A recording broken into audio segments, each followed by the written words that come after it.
The absolute hypocrisy of so many people in the media particularly just absolutely astounds me. So after the events of yesterday, with the Baroness Casey report being released, all of the details that came out about the grooming gangs, the complete failures of the Home Office, complete failures of the police, complete lack of any ethnicity data being captured whatsoever, and Casey herself clearly stating that there is an issue amongst the Islamic Pakistani community around the grooming gangs that needs to be investigated further. Clearly, very, very, very, very clearly, a certain person, you know who I'm talking about, the man from Luton, the man, if I even say his name, I somehow get banned for it, but you know exactly who I'm talking about, is owed a huge, whacking great fucking apology from many, many, many elements of society.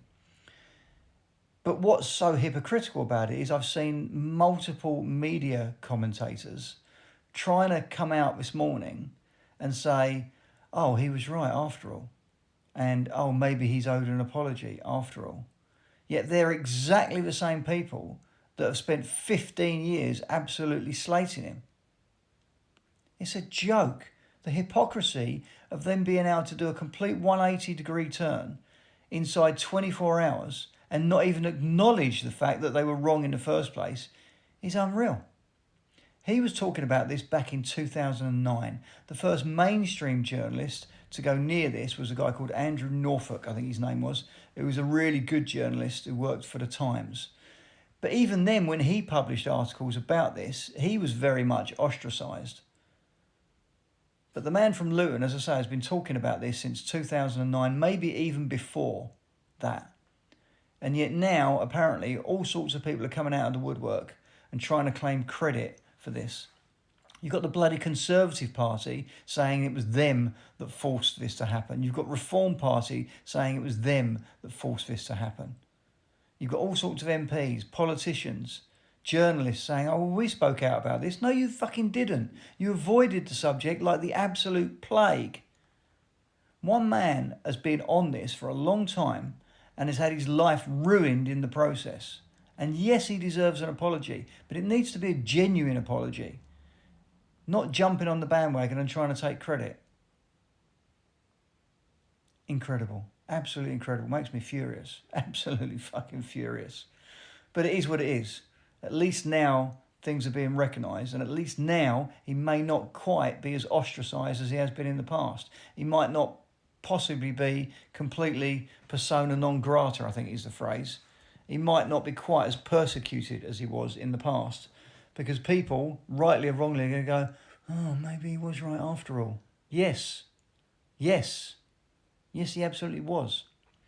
Do I have any trust in these particular investigations and inquiries?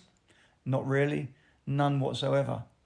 But what it has done, there's a thing called the Overton window, and it's like psycho talk for what is allowed to be discussed publicly and what can be acceptably discussed, really.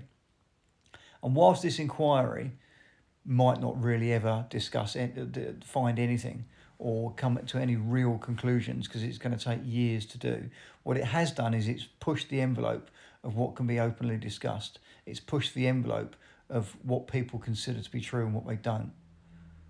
And that means we can all talk about it more freely and more openly, hopefully without getting banned by TikTok like I'm likely to be yet again. And that, it's not solely down to this one man. Of course it's not. There's lots of people that have done really, really good work.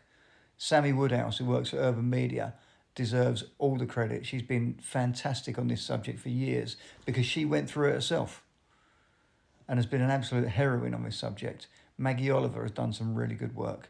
There's other journalists. Charlie Peters at GB News has done some brilliant work. But the person that kicked it off many years ago and had his life ruined because of it, is the only one who's had his life ruined because of it, is the one that should be getting more plaudits. And hopefully that will happen. So if you're watching, mate, well done. And I will expect TikTok to come down on me, and I'll certainly also expect the usual suspects to come out of the woodwork and start name calling. Bring it on, because I don't care.